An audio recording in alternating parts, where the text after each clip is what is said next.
And this book came about because I did a podcast called Passing for Normal, where I interviewed amazing change makers, really everyday people, amazing everyday people who were working with change in all different ways in their lives. And I started to interview them. I asked them, what is it that you do? How is it that you do it? And how is it that you're so brave to meet change, to make change, to work on behalf of seemingly hopeless causes, to stay the course, to keep reinventing yourself or keep reinventing what needs to be done. And as I was interviewing them, I was actually listening. And I heard things in common. I heard them start to speak to me common ways in which they approach change. And from those interviews came this book, ChangeAbility.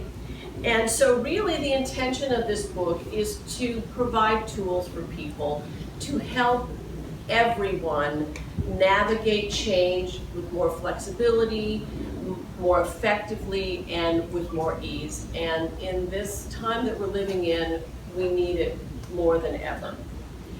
We live in a time of very complex change. I don't need to tell anyone this, where change just doesn't happen. Even really impactful change doesn't happen in a single change. One change impacts another, impacts another, impacts another. So change is always moving. And a common response to change is to want to freeze. When things are happening too much, too fast, we tend to want to freeze, to lock down, literally hold our breath, to either slow down or stop the movement of change. And what in my conversations with these change makers and what I have come to see is that what we really need to find is a way to move with the movement of change. That there are 7 principles that are common to all change situations.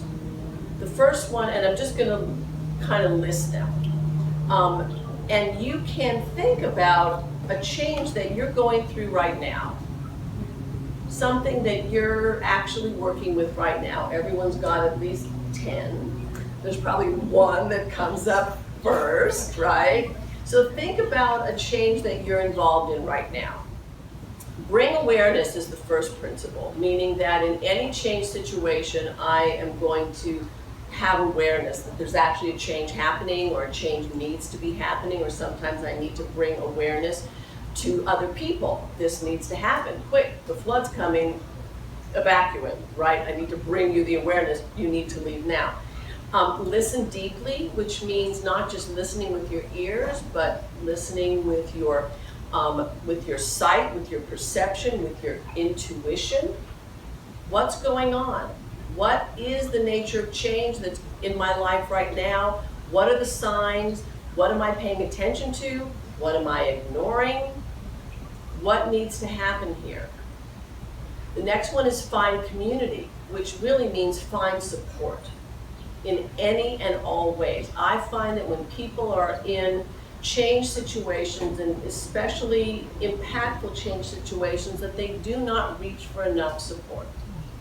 And support can come from experts, it can come from friends and family, it can come from a larger spiritual practice, it can come from feeling connected, it can come from interest groups, support groups, but find support, find community. Right now, we're gathering in community to find out more about how to make change.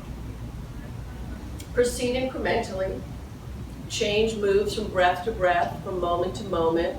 Even when it seems like the change I want to make is sweeping and far-reaching, the way to approach it is incrementally, breath by breath, task by task. I been speaking especially to some of the activists in this book, and I ask them, how do you maintain your hope in the face of these large changes that need to be made? And they say we celebrate every victory. Every single victory we celebrate. So proceed incrementally, align with nature, which Amanda was asking us to do in the beginning here, of really aligning yourself with the timing of what nature offers us.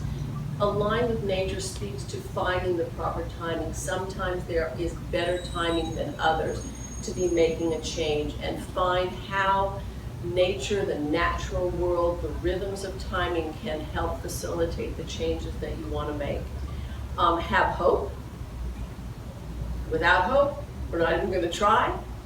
And hope is not in itself. A lot of people point out hope in itself isn't going to do it. There are those people that say hope is a verb with its sleeves rolled up. Meaning that we do need to take action to support our hopes, but without hope we would never try. And hope is something that needs to be sustained, it needs to be renewed constantly, and the way in which we do that is the seventh one, which is called Spark Fire, which speaks to courage, love, passion, and mostly finding a compelling reason why. Why do I want to make this change? Why am I willing to go through the hard work to make this change? Why? And by amplifying, by literally firing up my passion, my love, my courage, will help me sustain the hope. So 7 principles for making change.